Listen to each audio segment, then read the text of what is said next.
Jocko, plus new specialists Dr. Taha, Dr. Jagaroff, and Dr. Joseph. We're committed to your well-being and conveniently located in the VI Medical Foundation building behind Schneider Regional Medical Center and in Orange Grove, Christiansted. Visit stxcancerspecialists.com. Call 340-776-1551 for St. Thomas and 340-772-1551 for St. Croix. Expert care close to home because you deserve it. Mark the X. This is AM 970 WSTX.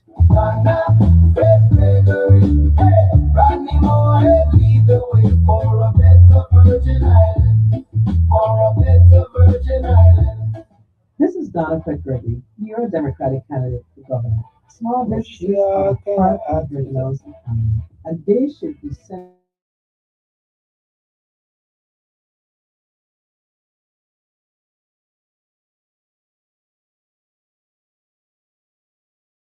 bank should provide equipment leases and surety bonds that help local contractors compete for contracts. I commit to collaborate with the 37 legislatures to provide this funding. Enough is enough. Oh, wow. Results. August 1st, Just take it apart. Donald Gregory, the governor, and Rodney Moorhead. A little bit. Okay. Here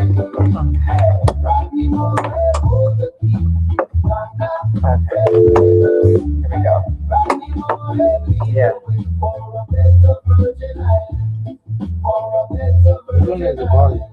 Okay, line one, line two. AM 970 WSTX. Oh, I already have it. It doesn't, hold on. It's all the way up already. Okay, here we go. Good morning, and welcome to WSTX AM 970, your community-minded station. You are listening to Reflections with Gerard Evelyn and maybe Doug Canton. We ain't see him yet, but he's supposed to be coming, whether it be virtually, whether it be physically. We don't know. Whenever he show, we will see. Good morning, St. Croix, Christiansted, Fredericksted, Mid Island. Good morning, St. Thomas, St. John, Water Island, Tortola, if you're listening. Good morning. Good morning to my friends in Florida, South Carolina, North Carolina, Texas, Florida. Man, listen, I got people all over the place tell me, listen, we'll be listening, you know. Like my brother over there in Brooklyn, say, I gonna listen, you know. So I'll be listening this morning, or he'll catch the video later, you know. But good morning, Big Sis. Good morning, KJ, Emmy, Danny. Hey, my biggest cheerleader, my big sis. Good morning, I appreciate you. You know, so it's another Thursday.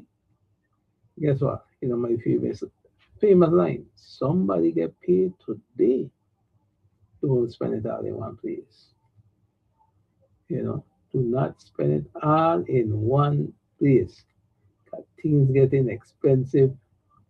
Listen, when I see every time I go to the store, right, and I ask the person telling to me how much something costs. If my heart wasn't strong, I wouldn't be here to talk to you today. Because, man, things getting expensive all day. It really getting expensive. You know, but anyway, all you Friday worshippers, don't get jealous. You know, because Thursday begin the weekend. Because this is the day you're going to pay. So by tomorrow afternoon, you're going to spend some of that money when you start your alignment for the weekend. So Thursday begins the weekend. Don't get jealous. Thursday is the best day of the week. You know what I mean? So I would like to remind the public, if you or your loved one have considerable hearing and vision loss, the I Can Connect program is for you. I Can Connect program, better known as the Deaf Blind Equipment Distribution Program, is offered to you in the Virgin Islands by VIU said under the umbrella of UVI, you can visit icanconnect.org. That's icanconnect.org, or visit or give us a call at 340 77 no 340 4267. Boy, I got so much numbers in my head. 692-4267 to inquire about it, or visit icanconnect.org. That's icanconnect.org to find out more about the program. You should also have what we call the Durable Equipment Distribution Program, which is a lending program. We lend you these equipment, which is a wheelchair, walker, or cane. Now, mind you, it's a loan. It's not for keep. It's a loan. So you you come, you sign the papers, you lend the equipment for 30 days or more for free. So once you get the equipment, you do your paperwork to get your own, then you return our equipment back to us. So that way somebody else got a chance to use it, that's what the program is used for. Okay, I'll keep that in mind. So this one I want to talk a little bit about. Line. Hey, look like we have a caller. Line 2. Okay, line 2. Yeah. Okay, so before I carry on the mic here, like my co-host, I'm gonna go to line 2. Good morning, caller. You're on the air. Yes, my brethren, how are you today? What? I'm doing great. How are you? Good. How was the third and the fourth? The third and the fourth is in the past. Yeah, but ask you, how was it? Well, for me, it was quiet. For other people, it was probably rowdy. Yeah. I know when I used to look forward to wherever I was in God's great earth to get back to St. Thomas, then jump over, and go by boat, jump over to St. John. Because they couldn't keep it unless I was there. Right. But now you're seeing these things and TV, you feel that you're part of it. You go take a iron, put yourself right in there walking up. And so it's no need to catch plane and boat and plane and boat, You could be right there. That's what it is. I heard you a while ago talking about what you call it, is the group, the deaf something. What's the acronym for it? The I Can Connect program. I can connect, yes, I can connect. Yes, sir. And my mind run back to something I saw in a supermarket the other day. But let me first ask you, as a person who has such challenges, is it that not all persons that are deaf are also nonverbal, right? Right. There are some people that are deaf that can't have limited speech. Well, exactly, and this is what I was coming to. I wanted to play it with you first, use the clearing house. But the other day in a supermarket, I saw a lady and her 2 children, and there was another lady with them. And she had to do all the talking and hearing for them, because apparently, I don't know if it's hereditary, the lady and her 2 children evidently could only speak and read or understand by sign language. Right. And here it was this one lady, you know, the very present lady, she was smiling because she recognized that everyone around realized that they could not talk, you know. So she was doing the signing and whatnot for them. She was talking to the cashier, tell her how much money it is, tell her what kind of cat you want, and she, but you know, that kind of thing. And I mean, I look at that and I was, so I won't say amused, but to me, I mean, that's a very strong type of character and learning to have. Yes. We also via you said we offer ASL classes, but it's kind of ASL is American Sign Language. Okay. Arrogant. Yeah, I mean, I have seen this thing done. I had a lady friend of mine one time. She was trying to teach it to me, and she did doing the hand and go. I said, look, all I want you to come lie down in the bed. I don't know what you're telling me all this kind of hand sign. You know what you're saying? Well, I understand what you're saying. Let me start by saying welcoming my late co-host. Oh, you rich? If only walking the door. I've been here. I didn't see the truck. Is it been here? I've been here. I miss you. Hey, I was saying about this in Thomas just now. Keep it up. Doggy, welcome to the show. Good morning, sir. How you doing? I about my Sunday mouse, you know. Yeah. Watching everything as they go by. Yeah. But let me ask you, since you just walk in, I know as a farmer who employee, you might have noticed that the people are getting more rowdy now against WAPA. They're asking for receivership. Well, well, I would say be careful what you ask for. You just might get it. Yeah. Okay. Yeah. What you want, you get it right behind it. All of that. But anyhow, you know, the WAPA is a strange animal. It's strange, is it? Strange animal. Yeah.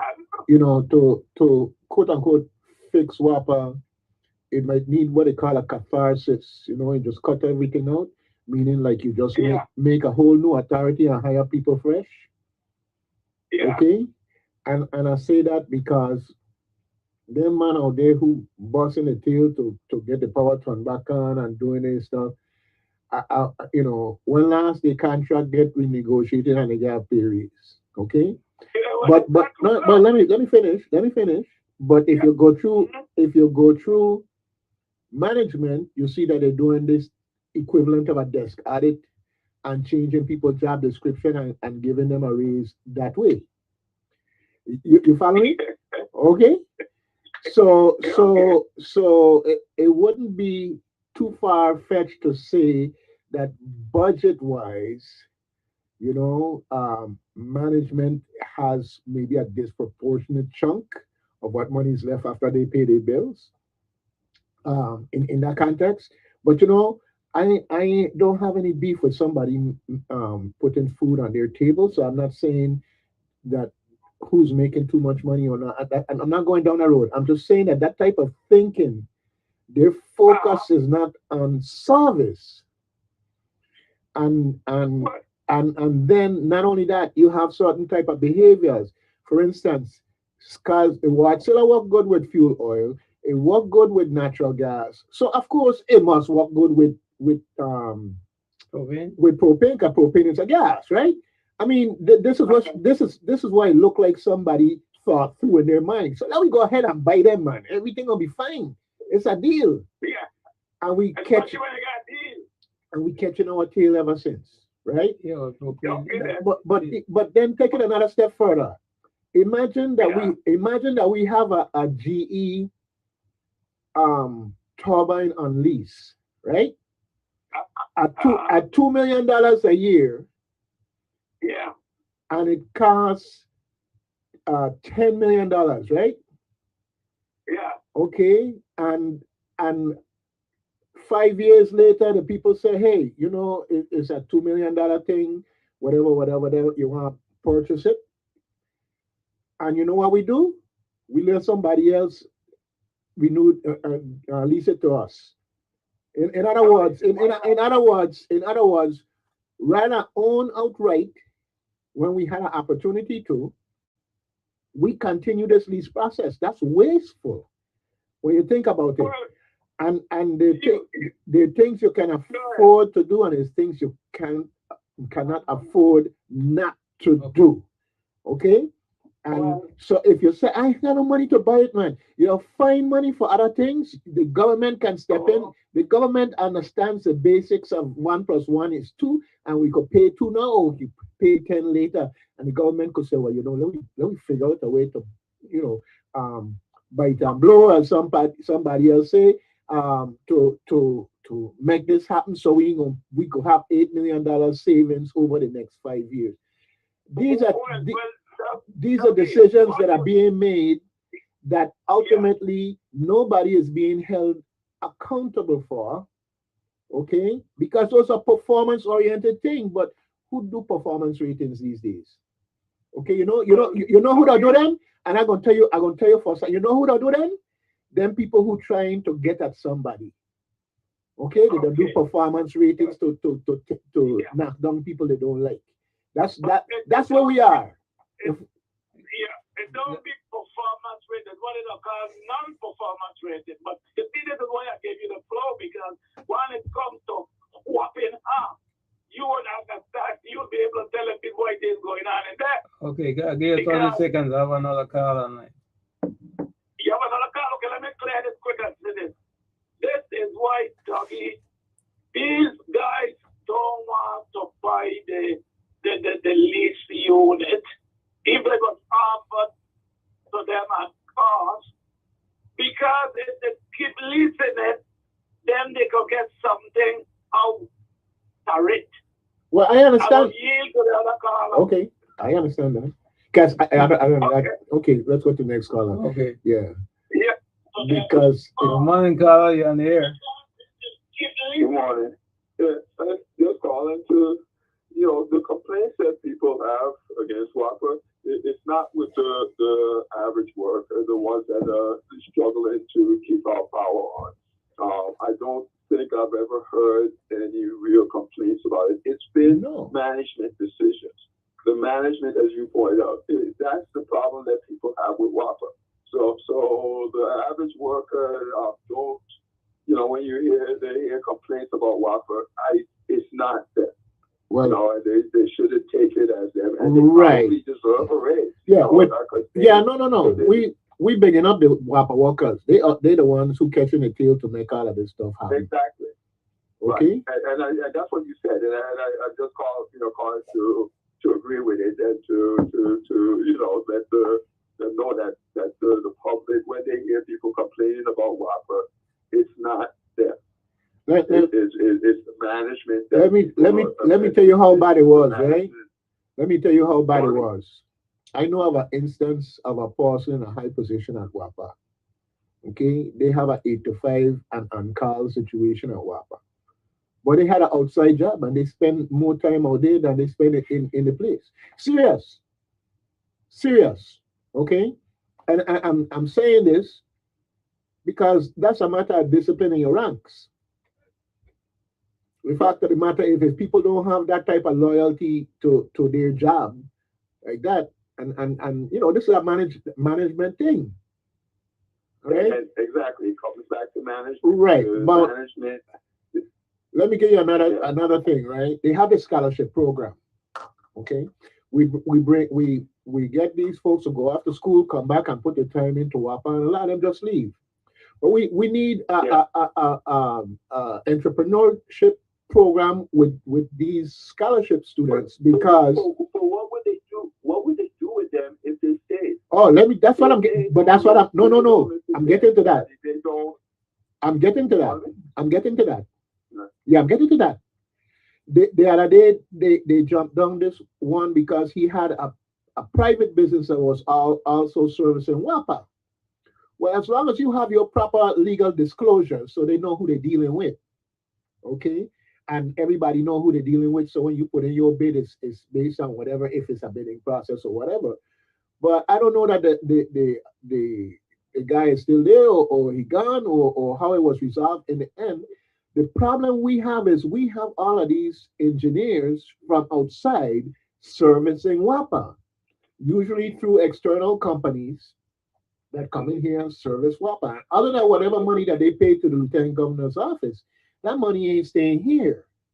And we need an entrepreneurial approach that we can harness these folks and get them to provide the services, create the businesses that service WAPA, create them right here in the Virgin Islands and keep them circulated. Converting those turbines to do fuel and propane, we have to go outside to do that. And like in the National Guard, if the National Guard wants to get a vehicle painted, right? Okay, you know that they basically have to go Puerto Rico for outside to get somebody to paint that vehicle because we don't have no paint shops here or didn't have any paint shops here. Maybe something's changed that are set up with the federal government process to be able to provide the services here. Okay, so this is where management needs a. When we have people with capabilities, yeah, we don't treat them right, and so they eventually leave. And they, of course, when they go to those states, they get better pay, and so they say, oh, they left for better pay. But usually it's not. They came knowing the difference in the pay, decided they want to be at home, to provide services at home, but then they get treated badly, and they leave. I had a person apply. Well, there was a person that applied to WAPA as a draft person, someone from here. It just so happened that they also were anticipating caregiver. I could barely hear you for some reason. Oh, okay. Well, this must be this mic. Any better now? Yeah, that's better. Yeah. Okay. So this person wanted to come home because they were looking at the caregiving situation that was coming up also. Okay, and they didn't hire them. The person was qualified. They ended up getting a job at Northrop Grumman. Okay, and making big money there, all because basically we weren't opening up our doors to all. So whatever people have to say about this administration, I do appreciate what they've done in terms of trying to bring people from away back home. But I understand why a lot of them saying why coming far because. The cost of water, the cost of fuel, the cost of everything else as compared to up there, it's really a hard sell. But we have people who want to come home, and they will come home, and they're qualified. But we have to be more receptive. But a lot of them don't stay because they have. So they look at all that, the pay, the cost of fuel, and they said, okay, I can make this work. I want to be home, and so they come. But then they're sidelined. Then they're treated badly. Then when what they came home to do, they're stopped from doing. Well, and so after a while, they're sitting there and they're like, "What am I doing here?" Well, I can't do what I wanted to do, which is to contribute. Amen. And I'm thinking all these other things. Brother, it don't make any sense. I could tell you about that because that was my experience when I came home also. That was my experience. Now, let me give you another aspect of it, right? If you got a machinist shop and you get a young person to come back home to be a machinist, but you got equipment in that shop that's from the 1950s, okay? All right, and you're subcontracting out all your machinist work. Anyhow, so why did you have somebody go and come back home to fill that job if that's the way you're going to operate? Update your shop, okay? And I'm sure that's something you could walk back in that place everybody loves to hate and see that the situation is still exactly as I described it, if the young person is still there. The other thing, management, I don't know what they actually do, but they don't seem to be looking at good alternatives. They seem to be ignorant of many things that are happening in Puerto Rico and also in the States. And, Yeah. and I'm surprised because I'm not, I understand energy, I understand how WAPA works and all that. Never been in a plant, but there are things that I know that they don't seem to know. And I'm like, how? How could you be in this industry, in management, and are not aware of what other power plants are doing in the U.S.?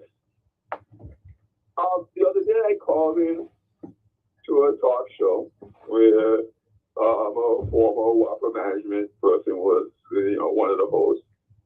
And they were talking about,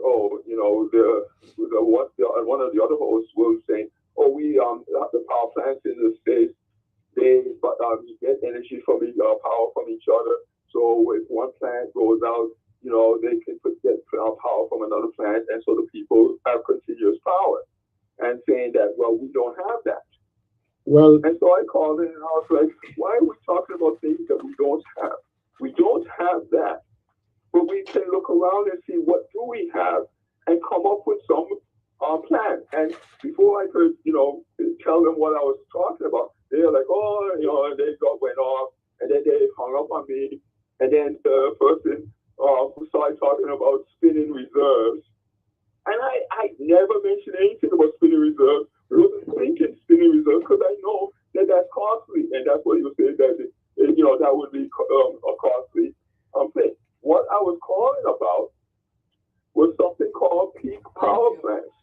And in fact, they have moved from that to combined cycle power plants, where you use a gas turbine that can be started up within 5 to 10 minutes. So if one of your generators go out, you fire this up within 5 to 10 minutes, people have power again.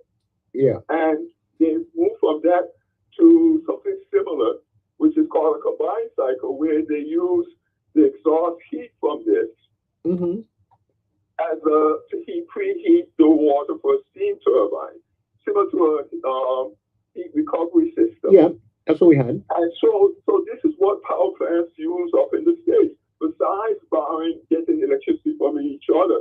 But within 5 to 10 minutes, they have these gas turbines sitting there. Right. For the reason that if one of their generators go out, within 5 to 10 minutes, they can power this thing up and restore energy. Okay. This is why I was calling to try and asking, why are we not looking into this and doing this? Right. No, let me throw this out to you on the same subject. Yeah, we got another caller coming, but before you leave, are you aware that we have that combined cycle with steam operating here? Is it still operating? That's how they produce the water before they went over to. Right. Yeah. Right. So they don't seem to be looking into stuff. They don't seem to be knowledgeable of what's going on elsewhere. And so I'm like, what exactly do they do? I'm gonna tell you what, because they over the years they've had some very frustrated young engineers who know about these things. Okay, and I would imagine. And a lot of them left. Let me tell you a joke before we have a caller and a caller. Hold on. Let me tell you. In fact, let's go to the caller while I tell a joke. Okay. So if you don't mind, listening in while we tell a joke here. Okay. All right. So okay, folks. Okay. Thank you for calling. I remember when the iPhone came out, and people. I'm talking about the very first iPhone. I had one of the very first iPhone. Caller, you're in the air. Yeah. Hold on a second. Okay. And if you know how much people cost me or cut up the eye or say you crazy, how you gonna spend $600 on a phone? Okay. iPhone is $800, $1,200 now, and people buying them, right? Apple doing good, right? But good Hugo, bad Hugo, depending on where you stand. Hugo Hodge. Hugo Hodge came in with his. I remember he had a cell phone, and he started requiring his staff to have cell phone because Why we have to have a board meeting or some type of staff meeting together when I could just reach you any place I am from my cell phone? Okay? But it was a transition because the management, especially the upper management, ain't know how to use these things. Okay? And they were resisting left and right. And then Hugo discovered the iPhone. Okay? And he said, you know what? Everybody gonna have a phone. And just so everybody meaning the upper management. And just so they all get iPhone. And you'll be surprised, all of a sudden now the eyes open up wide. You couldn't take it out of their cold hands. But the resistance to change, Yep. the innovative thinking, the inquisitive thinking, the understanding of, hey, this is something we can't afford not to do if we're going to be nimble and move. Well, thank God we way past that. Okay. So I look back on those things and I laugh because it's a cycle, you know. When it was computers, I remember when people around here used to watch me and say, "You think everybody got a computer at home?" Cut up the eye and everything else because computers were more expensive in the beginning and so forth and so on. Now, everybody got a computer in the hand in the form of a iPhone or Android or on the wrist with a smartwatch. You know, it's amazing. People forget where we were and where we are today. The same thing with AI. AI is just the next level of computing. That's all. Anyhow, go ahead, Carla. Yeah, Dougie, let me just speak to two things you talk about. When when desktop laptops came into being, my young children at the time and some young workers in housing wanted to get the use of this thing into my old head. But You mean you were old? You mean you were old then? You think you were old then? But what I didn't like with it is this thing, and they used to tell me how to call it. I used a mice. Is it not mice? It's a mouse. Well, let me tell you something. It's just like I didn't like to use the thing at all. I like to go and keep on picking the clack, mouse stick. you was You was a Ward Perfect and Ward Starman. Yeah, what's that? What be afraid of most bite you? Yes, but to the glory of the youngsters, I hire a summer student at the legislature when I was executive director. And let me tell you something, that young man was so proficient. And we get some laptop or desktop that he bought it to open first and he take out the mouse and he pitch it on the side. And he used to make that thing talk. How in the world could a person move the finger so fast? You know? But anyway, that was one thing with the mouse business.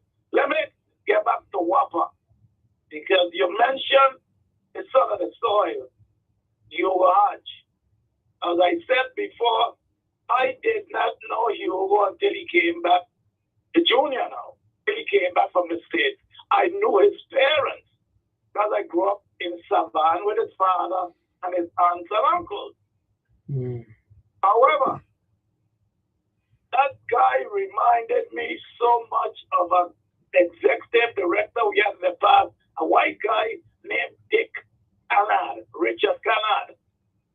He knew plant engineering so well that whenever the power go off or he gets notice of something about an outage, he would leave Mafali estate where he was living up in the hills and pop down in his own car. He never had an issued vehicle, a issued vehicle, come in his own car in his pajamas. And he down there directing what needs to be done. You had likewise. He would come in his suit, tailor-made suit. He take out the jacket and he fling it. And he got on the power at the generator and other equipment. You see? Now, whatever problems they had with him, I don't know, but I'll say this much. I know that Governor DeYoung did not want Hugo for the job because he had someone else from stateside in mind. Anyway, the board bucked him and said, no, they will hire Hugo. But then at the time, I was waiting for Governor DeYoung to appoint me to a job of special assistant. He wanted me to go back in housing, which I didn't want to go. I never get a job, but anyway, I used to do certain things for him gratis, without pay. So one of the things he gave me to do was to attend WAPA board meeting. And I didn't know then what he had in mind. As I found out after, was for me to keep an eye on Hugo and come back and report to him that he wasn't doing well. But all my reports were saying that the man was going on. Well, as we know, all governors would be what do you call it, an ex-officio member of the WAPA board. That's the way it used to be. They change up things faster than I want to change of clothes. Anyway, I ain't going under there. yeah. But, you know, the thing is that I have, and well, we're going back to what you and Mr. CC was talking about, and rightly so. I don't know of no WAPA employee within the grade that is doing the work and don't know what they're doing. I know, and I always talk about a guy named Bobby Smith. Bobby Smith was a plant top operator. What the word operate mean? They mean run. So you will tell me, I get the director come here, he got a degree from Wharton School, a business, he could run a generator, a plant? Of course not. Yeah, well, you know, the problem really isn't at that level as much so as it's the higher level up. When I say higher level up, when you get into the budgeting process and priorities. Okay, and I'll say two things real quick. You know, because I was there when Hugo Hatch came in, and Hugo Hatch jumped in with both feet and both hands, and he got his engineers together, especially younger ones, and came up with some strategies to fix things that he came and met have been there for 4, 8, 10 years. One of the things was that we had a major construction down there that basically finally got the proper harnessing of the turbine gases to do what need to be done in terms of the combined cycle that reduce our fuel need by 20%, right?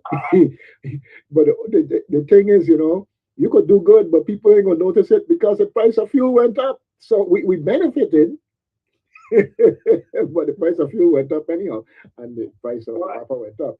Now, I don't know if you remember Joseph Thomas, executive director. Anyhow, we're from the States, yeah. But the bottom line is from everything that I've been able to ascertain, he was working hard on efficiency. But when you have a system that deliberately crafts over time, people will get hooked on it like crack, you know. And he started touching things that people didn't want him to touch. And those people hook up with their senator and quote unquote run you off. And everybody, but let me tell you, everybody would say good for he. No, yeah, it is good for him. Let me tell you what in essence we did. If we hire a man to work 3 years and he only been there 1 year and we quote unquote run you off, but we pay for all 3 years and sign a contractual agreement that we can't talk about him.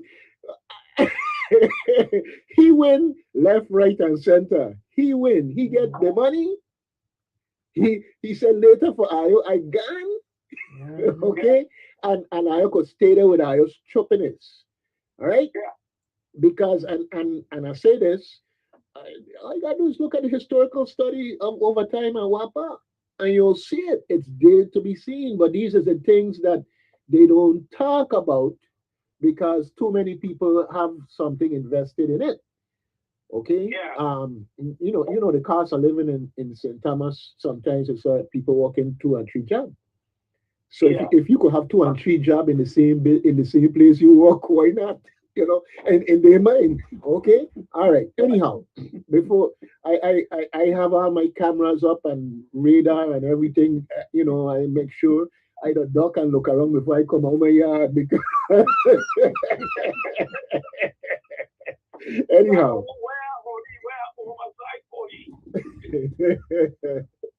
Yeah, but But listen, as I had mentioned before, and this is quickly, I lost my first wife because of working at WAPA.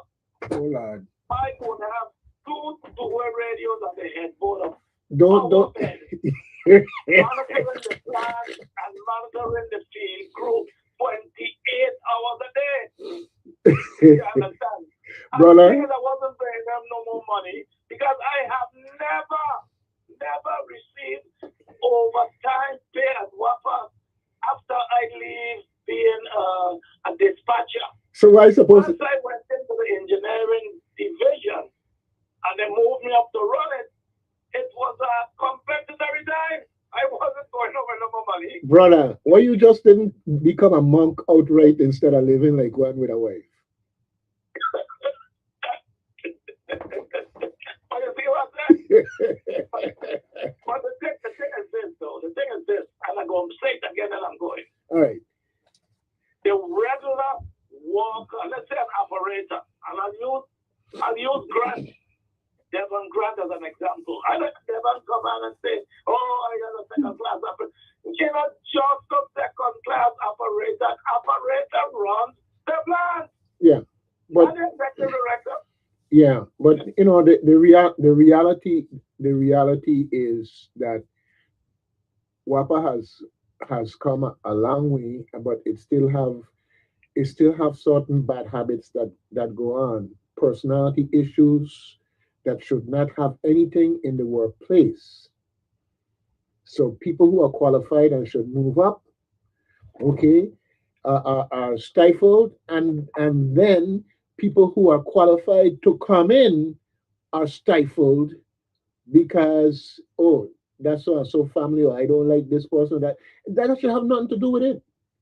We needed a chemist, okay, to a supervising chemist for the plant, okay, and we had the upstanding, excellent, well referenced one from WAPA, not WAPA, from Juvenza when they closed down, came and applied, and they declined his application. Okay, which required a 4-year degree, and plus he had all the experience and everything else. To replace that person, to move up someone who was working on a 2-year degree, ain't doing nothing to get it. Okay, but they had the right hookup. No, I don't, and I don't have anything against that individual. Okay, they got the job, but this is symptomatic of what's been happening in the virtuals for the longest while. You know, um, Map had a way of thinking that unfortunately didn't survive his election. It was more prevalent before he got elected, which is I'll give you the job, but you better do the job, otherwise you're gone. Okay, Right. and I ascribe to that. Okay, Yeah. regardless who is governor. Yeah. Let me close by saying this, and exactly my point. I mean, I know there used to be back in the day when I was there, a black fellow from stateside. He was the chemist in the plant. One of the best they ever had. But he wasn't connected politically. Neither is the Oh no, I'm losing track of myself. But let me say, I say where I'm going. But let me just say this: the current executive director that somehow I understand he didn't need to convince somebody. The governor decided he needed to be making $500,000. So he gave him that. But he cannot walk in the shoe of the French girl from that side that should have gotten the job for $250. Okay. But she not connected. All right. Well, I hear you. I hear you. I hear you. I hear you. I don't know the facts there, and I need that. So that's your opinion, and I accept your opinion. I know it. You know, we hear. I always go back to the Navy saying it is not who you know, but who you blow. Well, anyhow, yeah, you got it. All right. Stir up the address and go. Yes, you know, Mr. Neves, Mr. Neves, you still didn't send me your insurance card, you know. I got a new ball I'm gonna send you some. Oh Lordy be man, I got it again. Well, it was for that, right? What you need to do with that is you need to come down with it. And I'm gonna meet you in St. Thomas with mine. And you and I will visit the WAPA office over there together. You shouldn't announce them thing, you know. You shouldn't announce them kind of thing. And the SWAT team setting up all now where I am. And then when we're done, we come over here. Anyhow.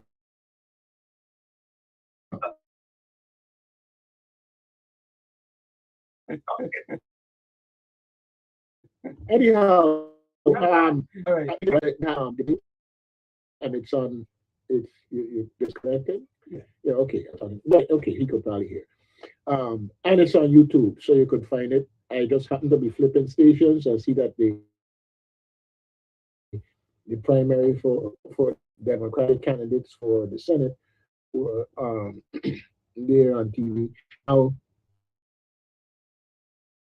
Republican, Green Party, Party. I would highly recommend that we have some type of forum, organized forum for these people to state where they are and thinking, because you have a primary, but the equal time issue isn't based on the primary. The equal time is that you're giving time for other people to be able to state their ideas, political ideas. It's campaigning.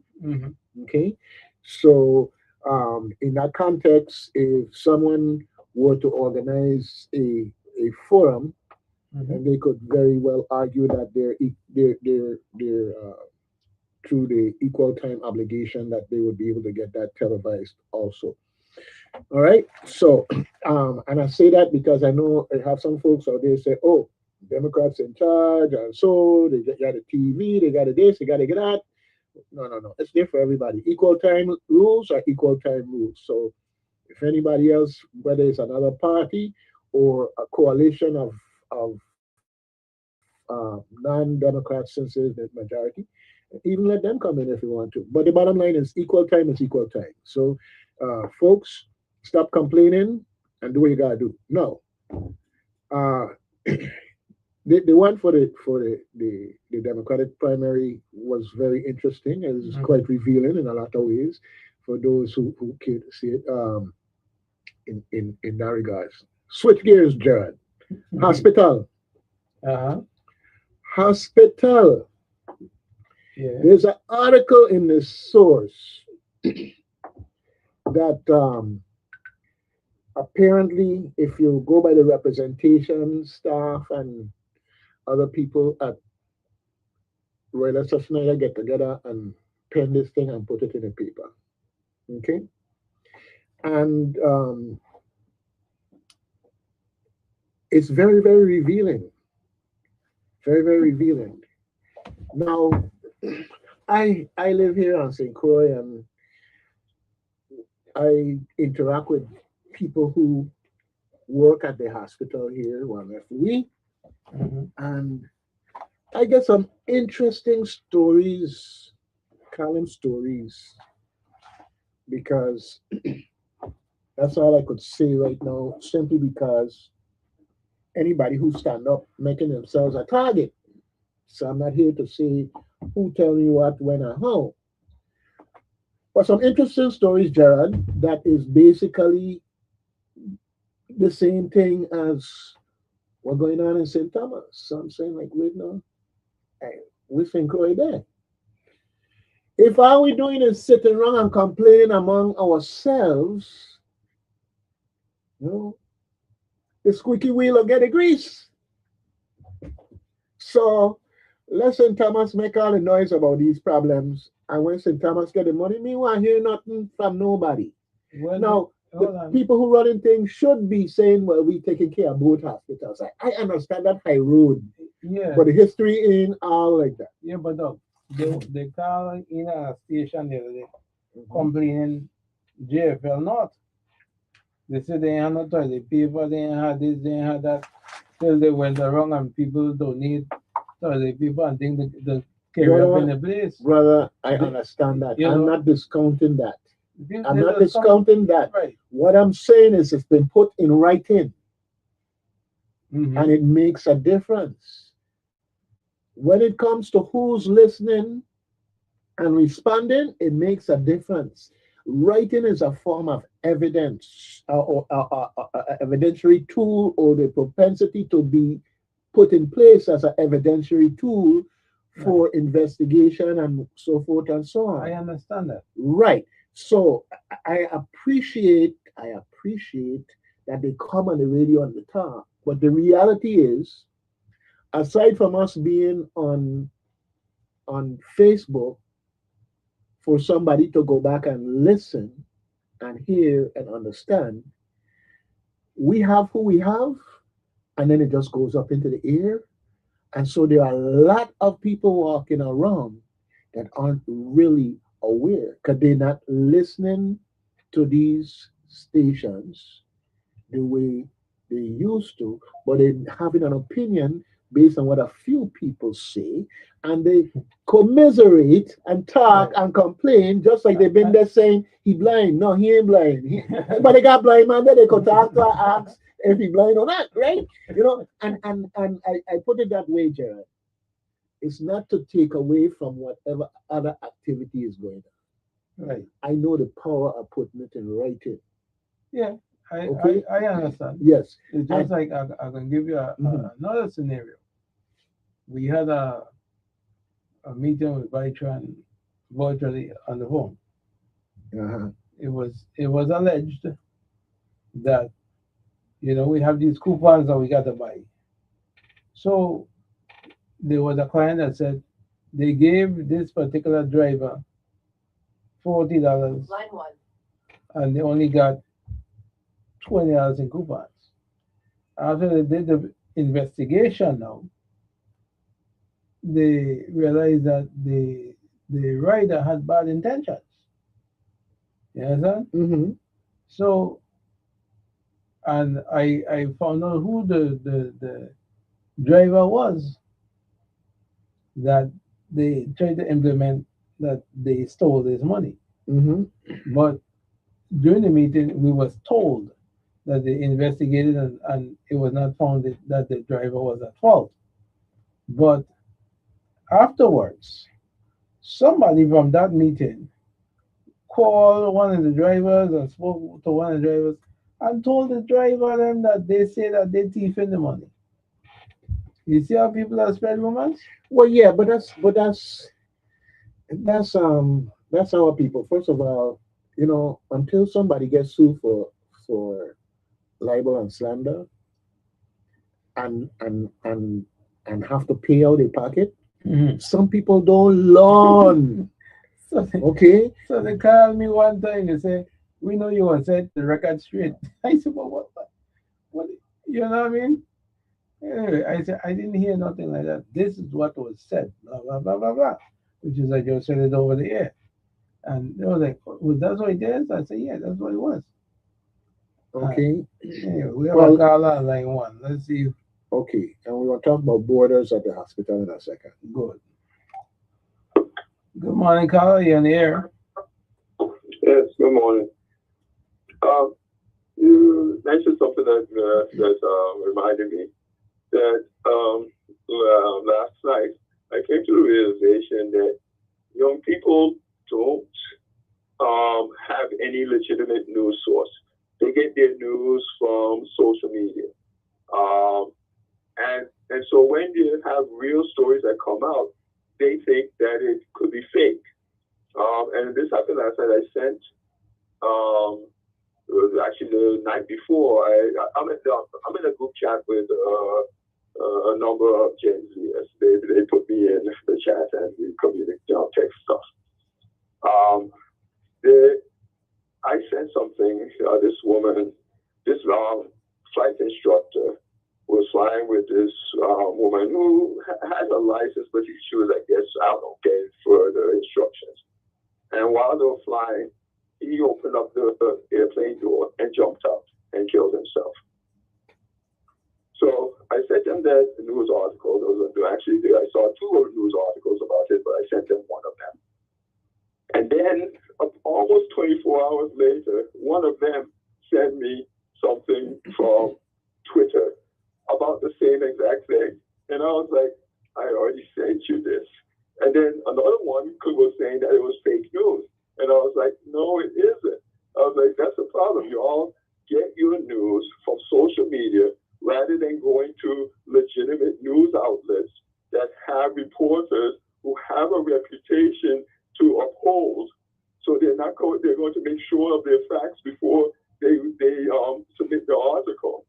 And they give you information in the article where you can go and look up the name of the sheriff that might be involved, the county.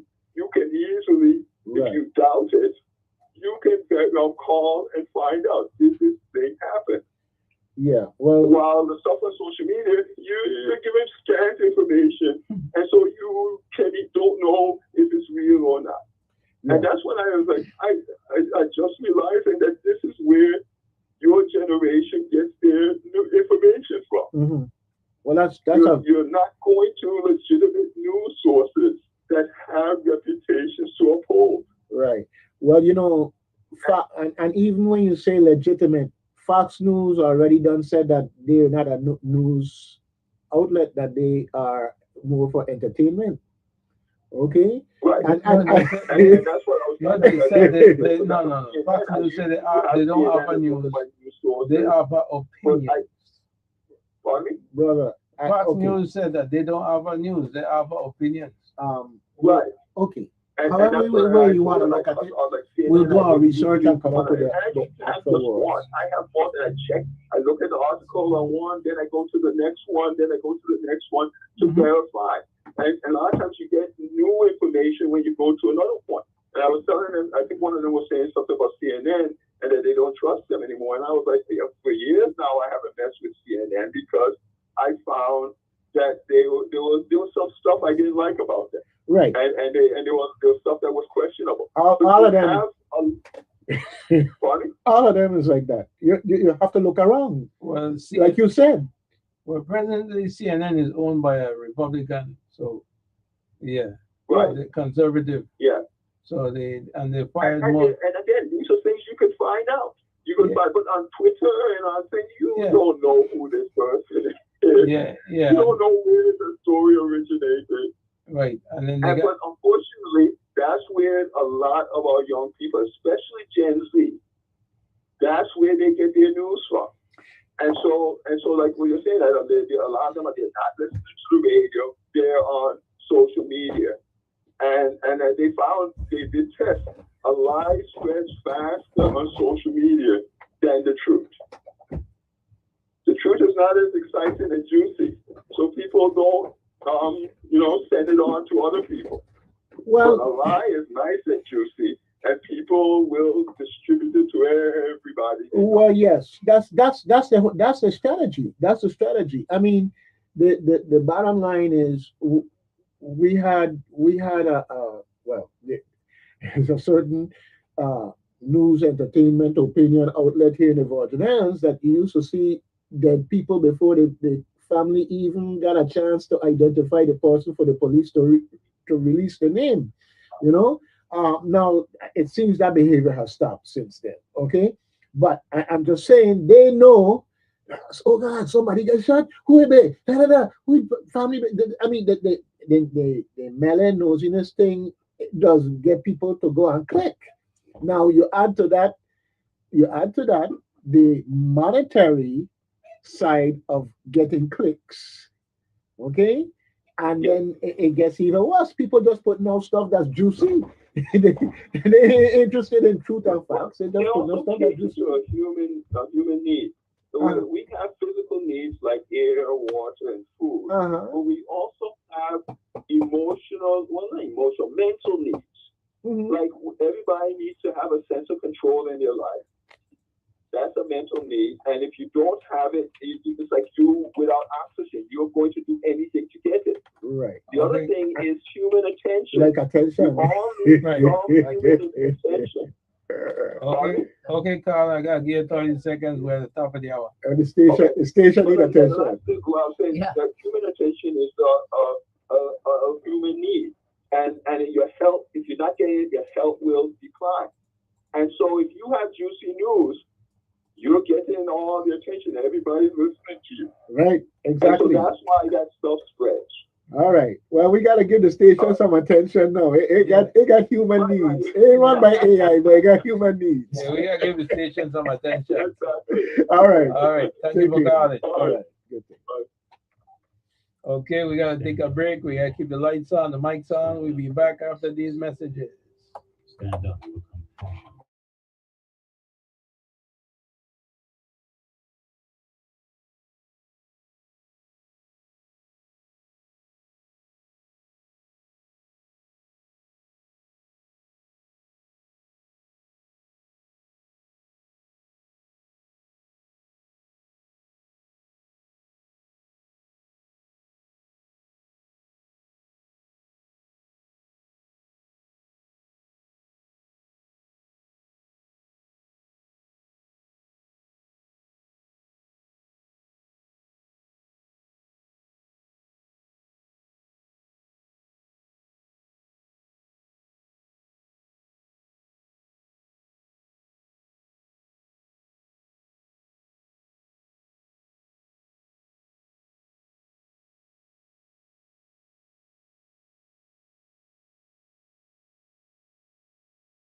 Okay, we are back, people. We are back.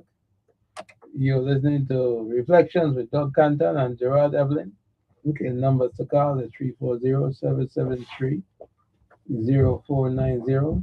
773-0390. So we're back with the program once more. All right. So, we're going to talk about borders. But since we're talking about health, I want to tell my fellow men, literally, women don't get jealous. This ain't something. Okay, only my dear got prostate. Okay, Oh, Jesus. okay. don't get don't get jealous. You know, guys, you got to do what you got to do to stay healthy. If you don't have a once a year checkup built into your way of life, for the people who are there and near to you, you should incorporate that. Okay? Because the once a year mean if you got something there running wrong, that they could catch it, corral it, and get rid of it and keep you on a healthy track. But if they did it for 1, 2, 3, 4, 5 years, when they find it, things sometimes ain't as that simple. You gotta do what you got to do. Okay? And don't mind what Dobby say about checking the prostate. Is more to it than that can save your life. I'm just focusing on that in particular. And the other thing is in terms of diabetes, heart issues, um, you got to have a process that is looking out for your interests. You'll buy a car and change your oil religiously every 3 months, but you can't set yourself up for once a year to get your oil check. Okay, all right. Make sure you guys are out there doing what you got to do. It was a very heart wrenching story. I found it to be heart wrenching about a gentleman who had a, a, a, a health problem, and they needed a specialist that we didn't have here in St. Croix, a specialist that they didn't have in Puerto Rico. And the gentleman took an air ambulance out of here and unfortunately did not make it to the States in time. And this is serious business because this is an example. You could have air ambulance, but that don't mean we have to figure out ways of collaborating with medical specialists all over the world. We got to figure out how we're going to get it done. The technology is there to do it. We need to do it. Uh, Plain and simple, it could mean the difference of life and death. Okay. So anyhow, I mentioned earlier about Schneider Medical Center, and an article here in the source says the Schneider medical staff decries operational limitations. Now, I'm not going to read the whole thing to you, but they have a bullet list of things here. And I want to go through them. It's about six of them. One is extended emergency room wait times for critically ill patients. Now, if I got a flu and I need, or I know that it's that or something, and you go to the emergency room to take whatever the case may be, it's gonna hurt you while you're dealing with this. You're gonna be uncomfortable, you feel bad, but chances are you're gonna live. That doesn't mean that you want to be in the emergency room 18 hours before you finally get seen, okay? But we up in the ante here. We're talking about people who come in to emergency room and need to be seen as a matter of life and death. And because of resources, personnel, whatever the case may be, that it don't happen like that. That now they're waiting for 18 hours. So I don't know, the doctor, so and so, the doctor will see you now. So and so, you hear me? And you come out and you check and there's no pulse because so and so been there waiting for 18 hours for something. I mean, I broken it down like that because that's what we're dealing with, folks. That's what we're dealing with. But you know what? They're talking about this in St. Same thing going on here in St. Croix. Yeah, but you forget the other guy that the year went outside and then Where he didn't want him to take credit for he did it, they found him outside. outside. That's what I'm saying. Yeah. You know. But I'm just saying that this is serious business. All right. Lack of available inpatient beds for acute medical emergencies. Folks, think about that. You get to the hospital, you got a serious illness, and you ain't got no bed to put you in. Think about it. Okay?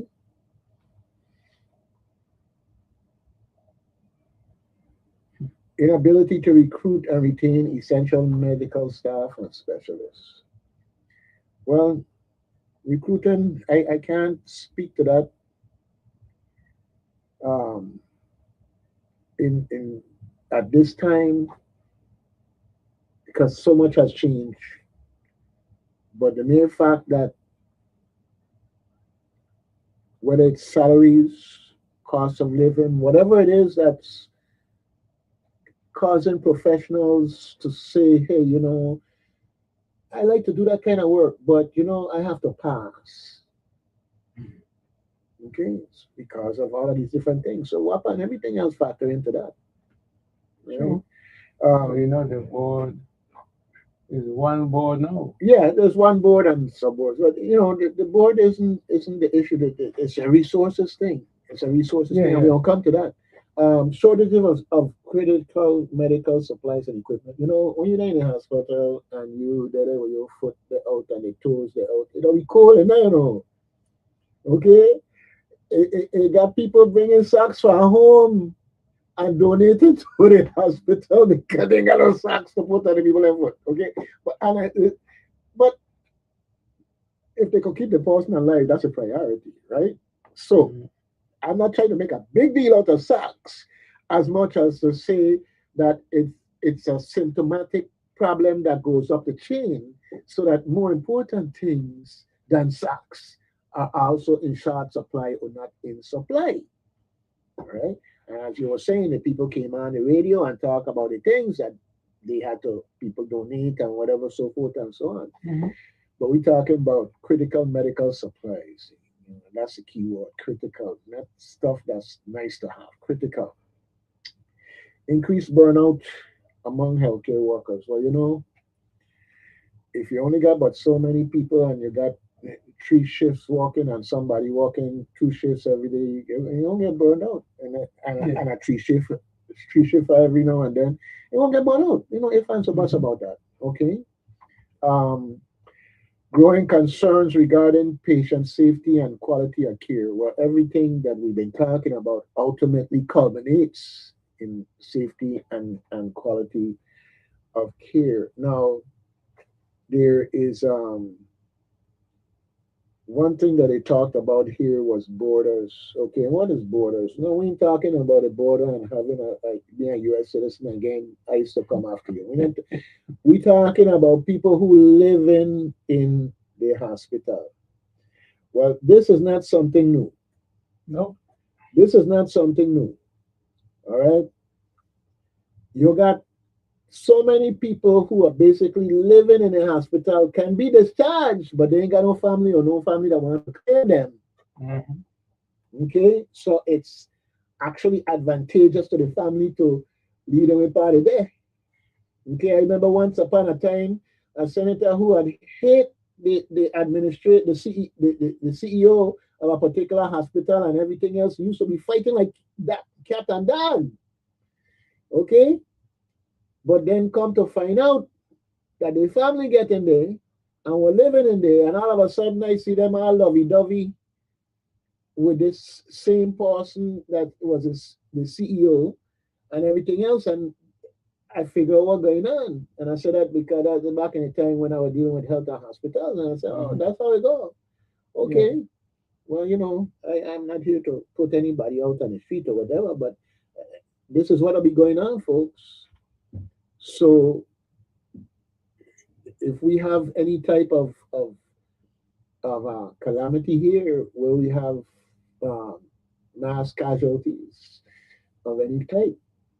We don't have the space. National Guard will have to fly in something or whatever. Something will have to happen. But our hospitals are in this situation. Well, they did set up part of the army as a hospital. Yeah, well, at the time, but I'm saying responding, they have to respond. They got to ramp up and everything. Yeah. They got to ramp up. But I'm just saying that we have this problem now for donkey years, and you have to empathize with people because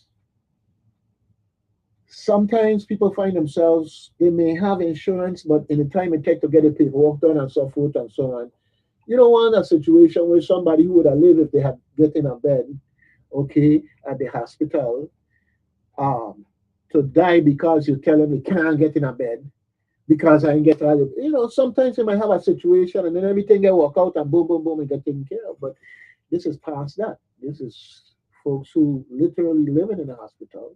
To put them out might be to condemn them to death. And but for the grace of God, go in anybody in that regard. What you're gonna do as a commitment to your community? What you're gonna do? But these are situations that we are faced with.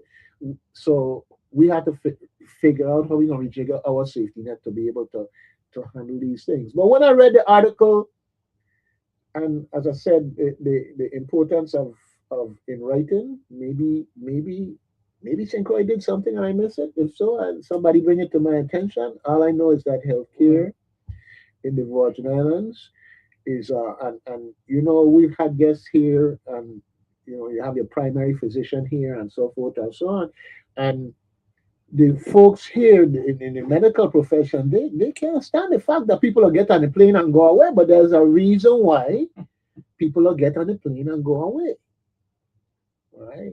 There's a reason Yeah, why. because that's for them, that's revenue loss. But I understand, but it's got to be about more than revenue, because if you don't have the expertise here, okay, Right. that I need, and you don't have a relationship with other hospitals to say that through telemedicine Right. you could bring these people in and they get paid through my insurance through that system, Hmm. then you're telling me that I need to be ready to go off island.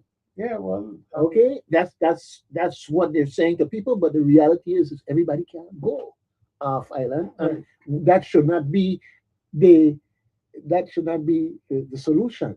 So we have to figure out how we're going to address that. And I will say that on the senatorial debate, that where they had to identify one key issue priority, and healthcare was probably number one based on what I heard.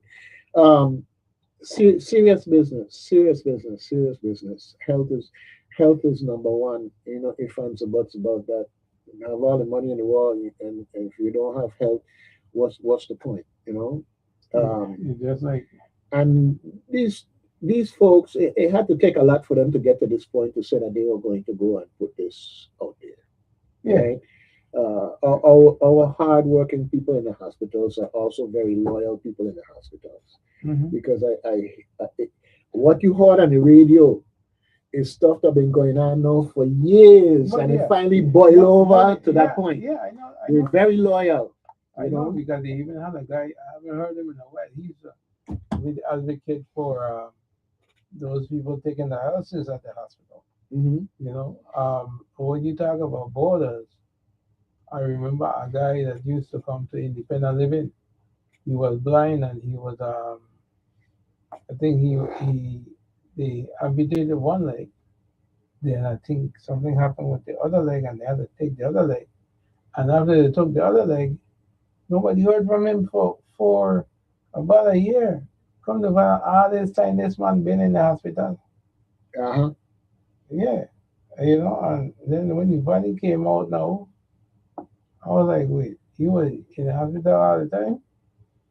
He said, yeah, but what happened was somebody didn't pay his phone, and so he didn't have any contact with nobody, and Yeah, Uh, yeah.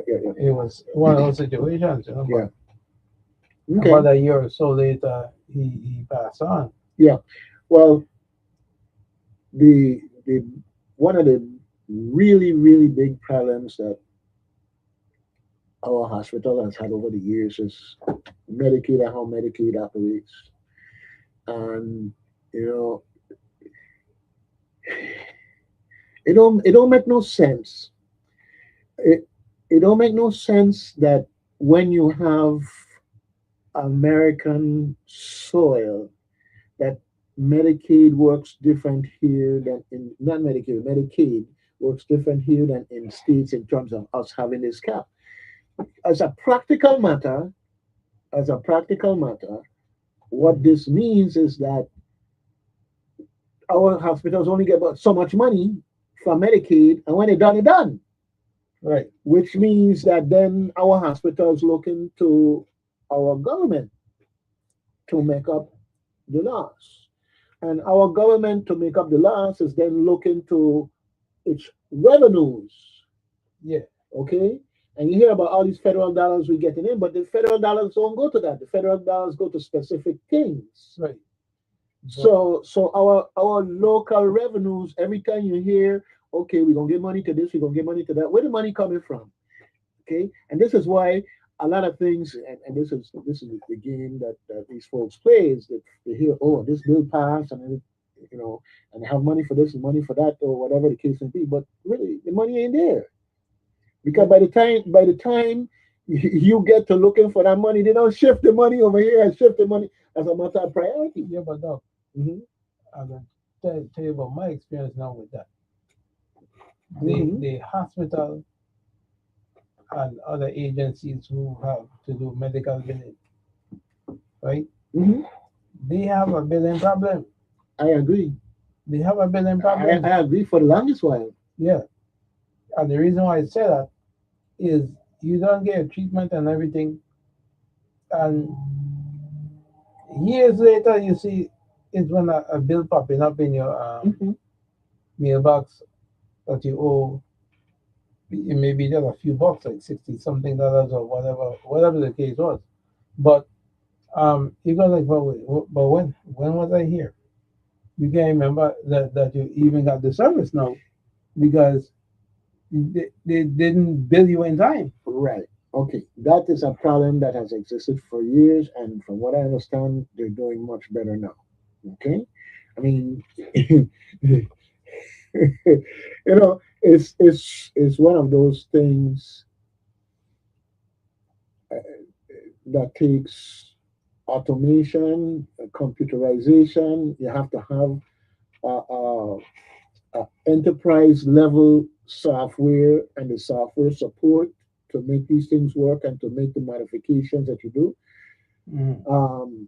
that you need made. And so I can't speak to whether or not that's the level at which our hospitals are operating, but that's what you need. If a bank could know at the end of any day or at any point in the day how much money came in, how much money went out, and so forth. I mean, it's Papi show that we hear in the Washington that people showing up to the legislature to testify.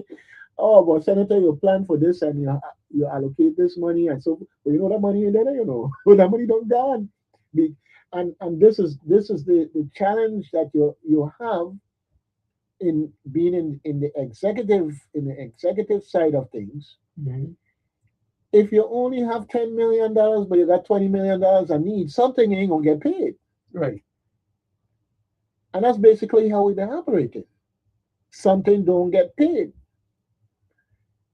When you have, I mean, when you have the Calypsonians tell you for 5 years ago I perform and I ain't get my check yet. All right.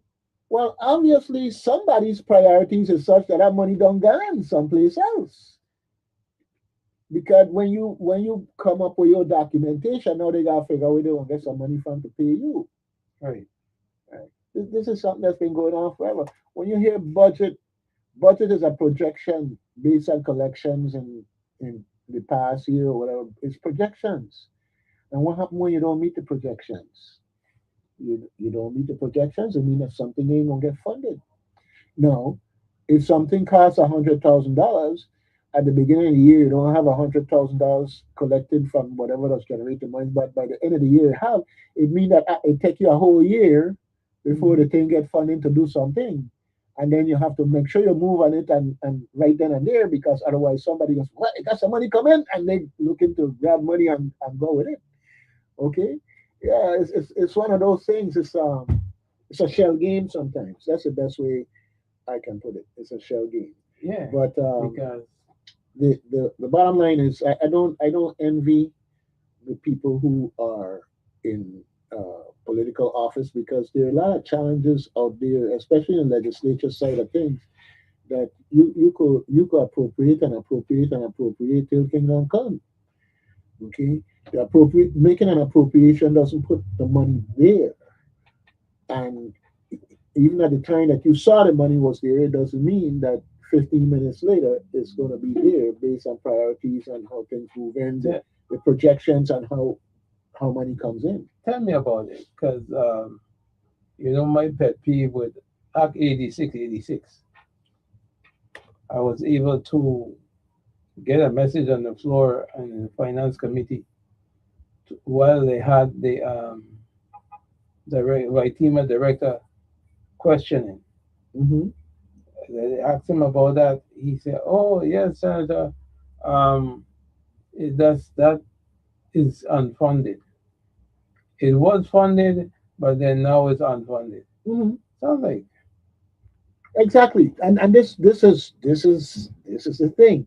Now, this the joke. This the game that it'll play with you. Yeah, and I put money there. I had money. well, Is there money there now?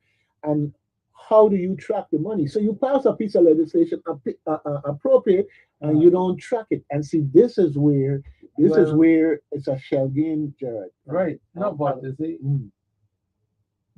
Senator Whitaker funded it. I understand that. Okay, so the funding was there Hmm. in the 34th legislature. In the 35th legislature, she was not there, so the money disappeared. Well, it didn't disappear. It moved someplace else. You Well, see, same difference. They take it and use it for something so else. let me ask you something now. Hmm. In a big part of Callaloo, we part the pork there, and we part No, the shrimp there, and we part the it's a funky big. there. Hey, That's a general I, fund, I, got, I, got, I, I got to tell you how the white man call it. He says mystery soup. Mystery soup. But I asked you why you call it mystery soup. He all said because every time you put up the spoon, you didn't know what you're gonna put up. I said, all right, sir. okay. So and anyhow, I'm just saying that people need to understand. You need to understand Hmm. when somebody tell you you got money is funded.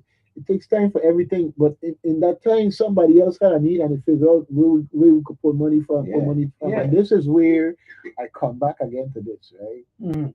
Okay, it's the same way people need to get irate about WAPA. People need to get irate about this government in terms of how you could track government money. Yeah, Okay, they need to do that because but they don't want to do that.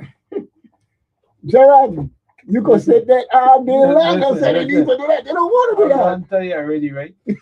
I don't tell you what you need to do to get people to come out to protest and things. I don't tell you what you need to do. Equip each one of them with one of your tools. No, simpler than that. Simpler than that. Offer free food. Free food. Give them free food and music and see that come. Okay. Just offer them free food, refreshments, and free food, and they come in. Okay. With especially if you got music, yeah, they gonna come because So, they turn it into a party. so we need a funding juve. Yeah, Okay. yeah, Funding. because when you look at it, they don't turn up for nothing else. So all we need is some prize money for writing up the best songs for funding. That's and, an all. and everything else, have funding carnival, Yeah, yeah, but and to come back to the it might serious sound side. facetious, but they all work Well, I hear you. I hear you. because when you look at it, whenever you try to have a movement for something, protest for something, barely anybody show up. But let us say they have in Juve, you can't pass. Road and block. The road block out. The amount of bodies in the street. Yeah. Yeah. Okay. Okay. Well, that's a human thing. That's a human thing. And a reality that we deal with. But part of it is also we have new tools with which to reach people, and we have to get better at using those tools because everybody else seems to be pretty good at using those tools. And I throw that out as a challenge. Okay. That's just the reality. But all I'm saying is that you hear the old saying, a promise is a comfort to a fool. Of course. Okay. An appropriation is a The comfort to a fool. Because an appropriation don't mean the money gonna reach to where it was appropriated for. And let's look at the reality. We're in a situation here where it behooves senators to appropriate things for something that people like. Mm. Okay, I mean the seniors could ride buses that don't run for free. Think about it, Gerard. The seniors could ride buses that don't run, okay, for free. Because if the buses ain't running, you could have your senior citizen pass all you want to. It ain't gonna do nothing for you. Well, Okay? it has been alleged. I haven't witnessed them yet. That the new buses, the petrol buses, are on the road. Well, you know, It has been alleged. Now, mind you, I haven't okay, I verbally see them yet. or Gerard, But Gerard, Yeah. in my almost perfect world, uh, in my almost perfect world, yeah, when I have it would have four buses on the road on center line at one time. Okay, so at any given point in time, two buses passing at Kings Hill, okay, and a Mhm. bus starting out in Christiansted, Mhm. okay, And so Frederickson. right, and Fredericksted, right, like that. So you have four buses on the road at any given point in time. They would have GPS tracking and an app so that you, the citizen who want to ride the bus, could at least have an idea where the bus is or whether it's running at all. Okay, so now in addition to those four buses, you need at least two more buses because buses break down or Mhm. buses have to be taken out for maintenance, Yeah. which is really the optimal situation. So you need at least six, and that's just the main route. Yeah. That's just the main route. And I'm saying this to people because I want you to envision how it could be and how it is when I go to Washington, D.C. I get on the bus and I go. I ain't renting no car. I get on the bus and I go. I call a taxi or, now I have like share, whatever the case may be. Um, and it's no reason why it should be any different here. Well, here is the thing. They laid off the drivers that was doing it. Now these drivers are ageable now. At least is a good 20 some odd years ago. So now they claim they've been doing um, interviews and stuff like that. Some people can't pass the interviews, and some people can't pass the drug test. So my advice to them and those out there who want to go drive a Vitran, if you know your blood dirty, don't waste the people time. If you know you want a job, clean up yourself, go get your job. You understand? Because smoking marijuana will not get you a job working with Vitran. Right. Despite all of the, oh, this legal and that legal, it is not legal with the federal government, and that's a federal job. So Well, for federal job or the right federally track, funded, yeah. federally funded and under the requirements of the federal funding. Uh-huh. Okay, yeah, okay. Yeah. So under the requirements of federally funded, but anyway, it's like heavy equipment. So you have to pass a drug test. Mm-hmm. So you go in and apply. Make sure you ain't got stuff in your system, and keep that stuff out your system, and you'll keep your job because they do random drug tests. Yeah. You know, and that's what the problem is right now. Every time, and I've spoken to management time and time again, and the new manager, operations manager, told me plain out. Every time she thinks she have somebody, by the time they pass the, Well, they can't pass the drug test. you know what? We need some public service announcements. This government, from my perspective, does a piss poor job of advertising jobs. Okay, you got all this technology and all this software and all this AI and everything else, and we still doing things like we used to do it 20, 30 years ago. Because if I were looking for a job as a bus driver, then I would have to figure out that I go down to public works, and then they're gonna send me down to the Department of Labor and da, da, da. I mean, all of these processes, you don't want need drivers, so you say, but you know what, Gerard? The people who run the program don't depend on the bus. Right. Okay, that's where we need to go, is to have a transportation actual transportation advisory committee that can process complaints and put things in motion to keep these folks in check, that have some type of teeth behind it. Um, but let's come back to funding for a quick second here. One of the challenges of government is that, like I said, they have projections. So it means that from day one of the year to day 365, 66, they are bringing in money. So they don't have all the money in the budget up front. So they may not have the money that a particular project needs until the end of the year, based on, on the projections of money coming in. And there's another side of funding that government doesn't want to do.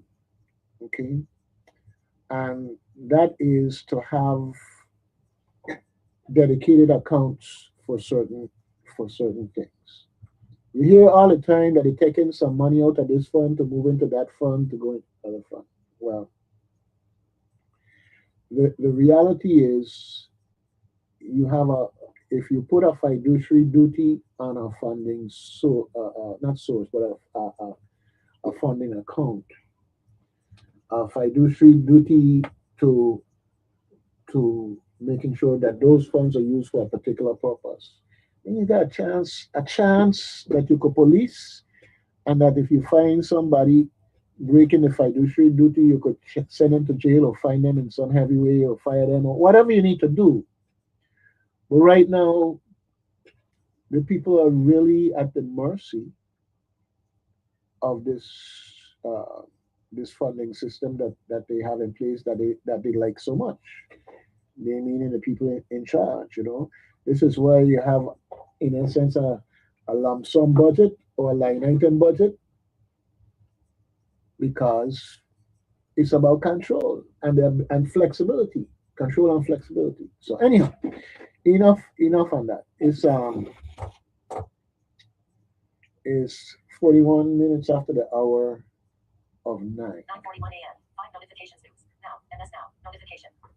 Okay, Siri, me ask you, but it's 9:41. Yes, okay, but it's Thursday. Did they ever get that flyer? For Mr. Sanchez was supposed to send a flyer. Okay, no, I didn't see that. I didn't see that. But while we're at it, also UVI folks are supposed to be coming in next Thursday to talk about the play that they're going to be having going on there at UVI. And let me just pull it up here real quick and talk about that a little bit. Yeah. So just dipping into my package of things here. Uh, we have 7 here now. So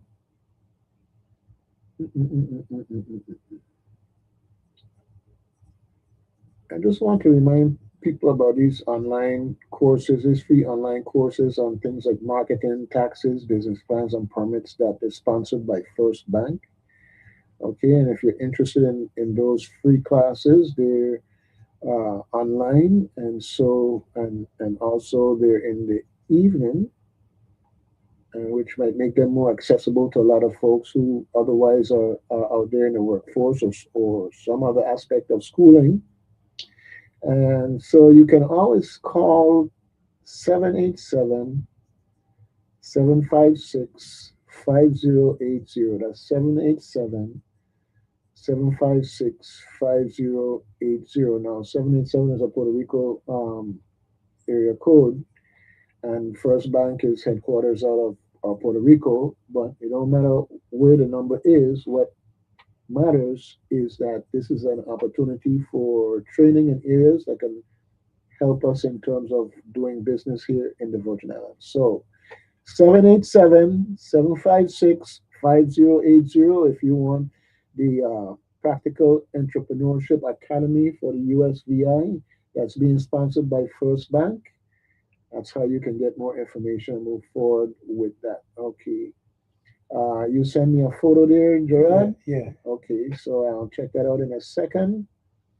Okay. You click on Mm, it.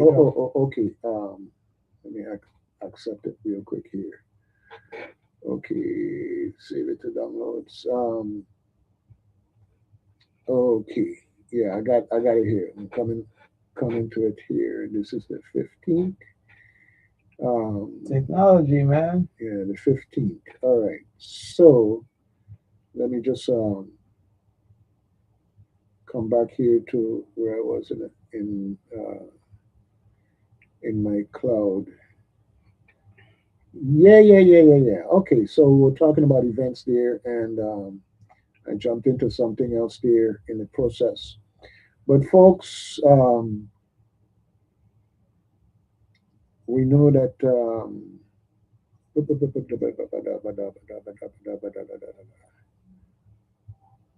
tomorrow is the 9th, and there is this thing here by disability rights. How will vocational rehabilitation work for me? And that's Thursday night from 12 p.m. to 1 p.m. and it's on Zoom. And if you need more information, contact the folks at Disability Rights 340-772-1200, 340-772-1200.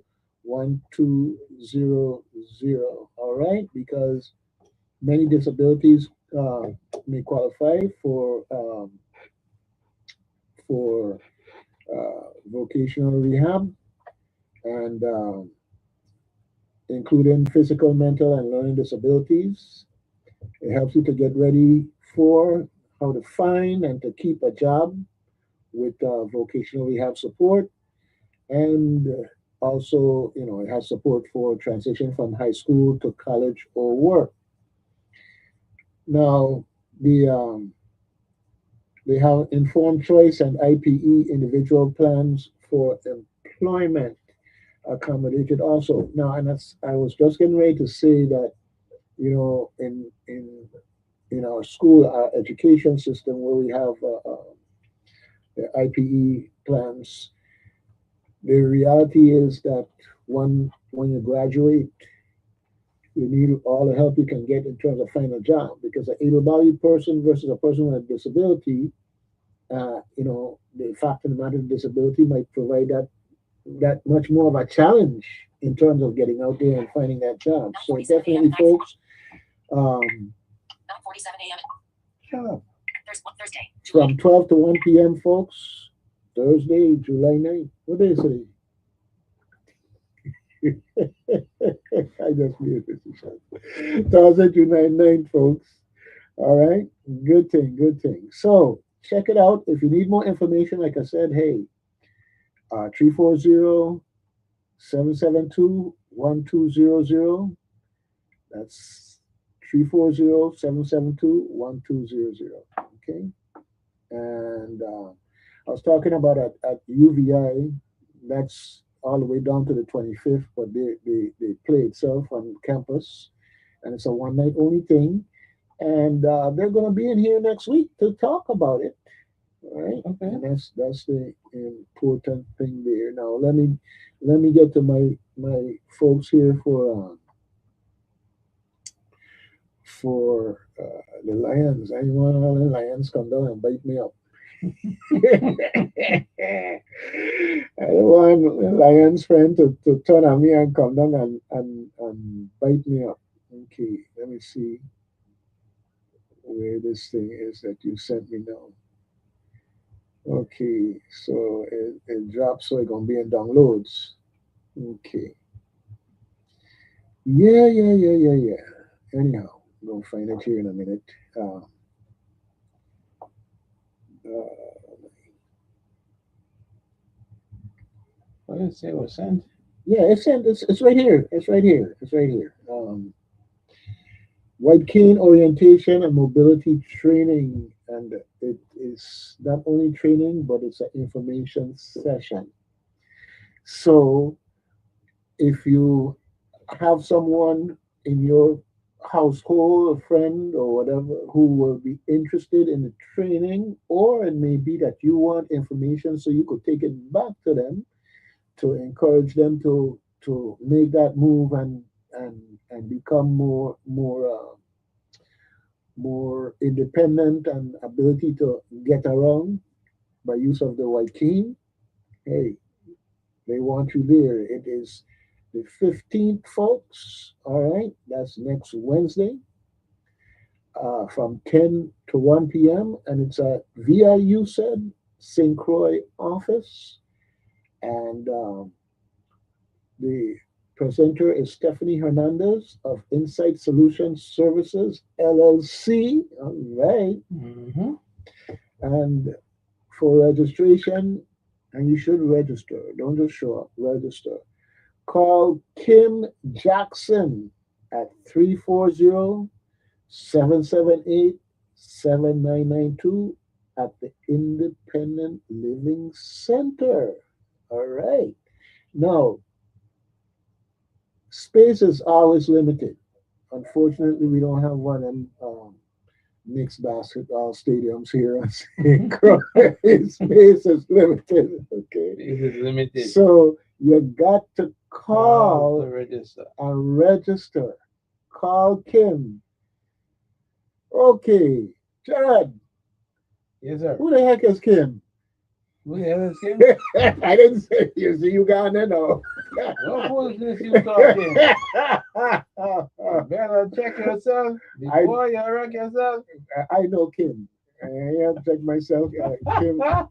Kim will help me build before I get in a wreck. Okay? I know this Kim. Kim Jackson, folks. All right. Call her at 340 778 7992 at the Independent Living Center. Okay?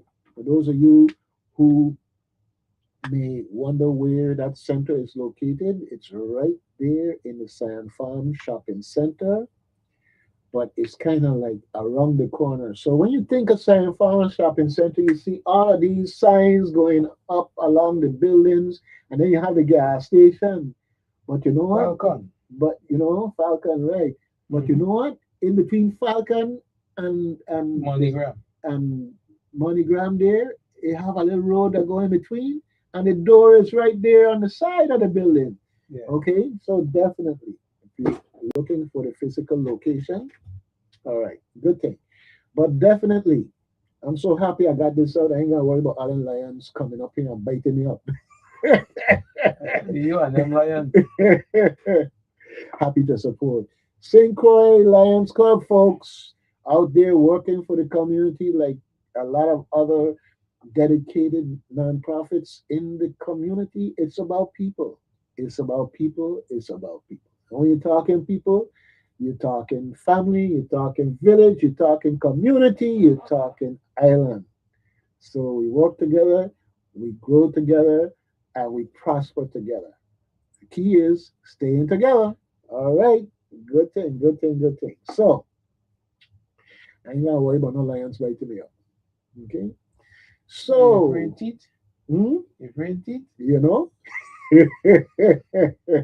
you know, anyhow, uh, teeth and needle is in the same category, you know. Both of them to choke.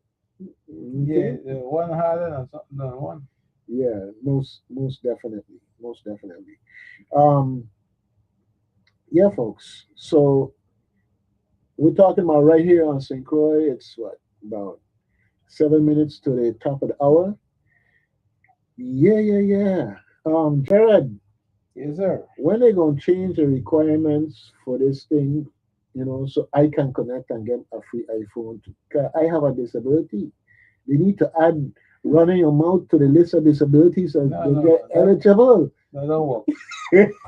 That don't work. I went to the first webinar or seminar Mhm. when they launched that system down here, that program down here. And I was furious like hell, man. I was like, well, wait, why blind? Why I can't get a free iPhone? You know? And then, lo and behold, later on, I ended up working with the program and understanding what it's all about. So like I say, if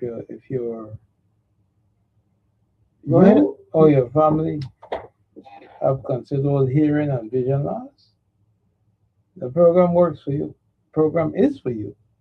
You get a free iPhone, iPad, or computer to facilitate distance communication between you and your loved ones. And I've seen, how the clients come in, they get their phones and they learn to use their phones and they're really happy with, you know, getting the phone and getting in communication with their loved ones and stuff like that. I mean, there's one lady, man. I sometimes I wish I was saying, man, I wish I was on program too because they get like Bose Bluetooth headsets. Mhm. Yeah, that's for free. You know, they want to go over here. Mhm. Because she have hearing aids and stuff like that. So it help her to hear better with the phone and stuff like that. And I'm like, well, so I said, if I want one of them thing, I gotta shell out the 300 and breeze. Yeah. Well, I see here that Krista's gallery, they have a sip and paint coming up on Saturday, July 18th, 4:30 in the afternoon. They're right down here on Company Street, 57 Company Street.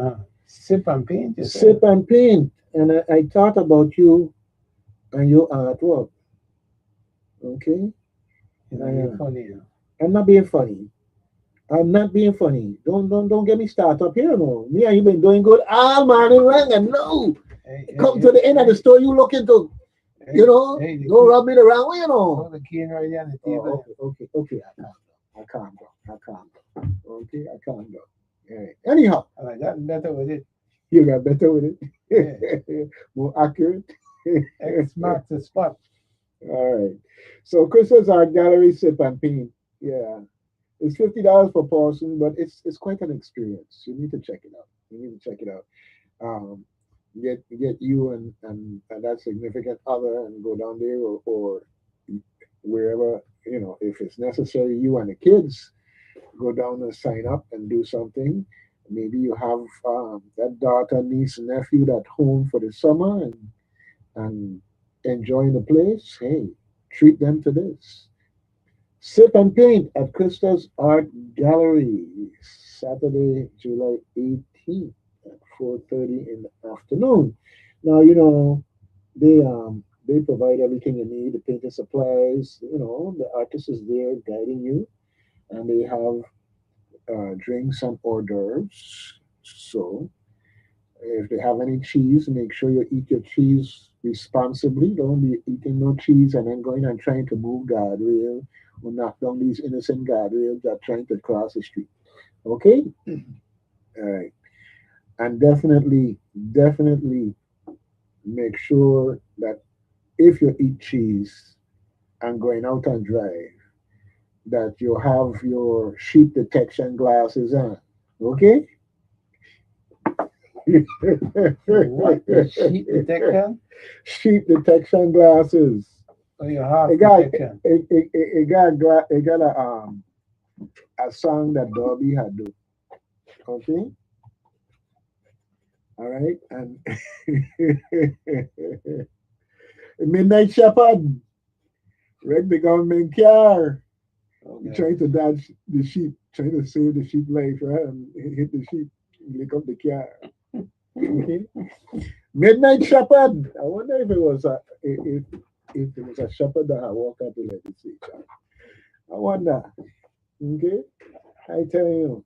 Anyhow, here we are closing out, folks. I want to remind you that there's such a thing, a very important thing, as a random act of kindness.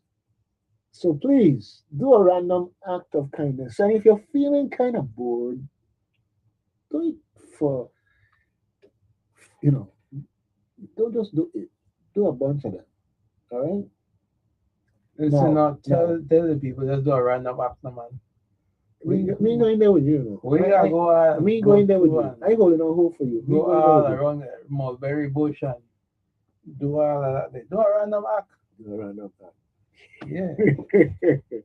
I like the kindness with it. Yeah, well, you will do your kindness. I will do my random act. Whether they like it or not, that's the business. Ah, okay. All right. Well, It's another. I will tell you what, Jared. Uh-huh. Okay. I'll tell you what. And you've heard me talk about this before. Folks, you do a random act of kindness. Do it for. Make sure you do one for somebody you just can't stand. Okay. All right. Because the mere fact that you could tell me I can't stand this person mean that they renting space for free in your head. Okay. Okay. I'll say that I was thinking about this yesterday because something happened and it's clear to me that somebody who have a long appendage or not an appendage a long part of their body um trying to get me to live in their head and I don't want to live there. And I said, Lordy B, I just so glad I put these people down at the foot of the cross and move on. Big sister, welcome back. All right. Well, yep, it's good to be back. Okay, so officially, folks, I am back. I am back. Hey, they are threatening me. Threatening you? No, Yeah. sir.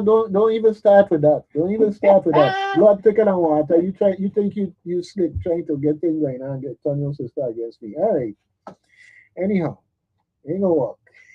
Ain't gonna work. Anyhow, I see somebody left some sample ballots in here in the in the office and with the folks who running for the Senate, and I put that one there down by the foot of the cross too. Okay, We got put out in by the foot of the cross. my son, I tell you, So where's the you have things happening in this world. I mean, people can't imagine the things that are happening or couldn't imagine the things that are happening in America today. But they're happening. I tell you. And you can feel how you want to feel about it by happening. Mhm. Okay. And for us here in the Virgin Islands, at the rate they're going, um, with America first, the fact of the matter is, treat us different, can't ship here, can't do this here, and all this other stuff. So wondering what we the might we boss- might not be in that force of America. You know what I'm saying? So are we prepared? I was looking for the marshal. Here I am. Look no Looking, further. looking, right? Anyway, the marshal is here, so we gotta end the program. You've been listening to Reflections with Doug Canton and Gerard Evelyn. We have come full circle. We are now ending the program. We will see you guys next week, Thursday, same time, same place, different topic.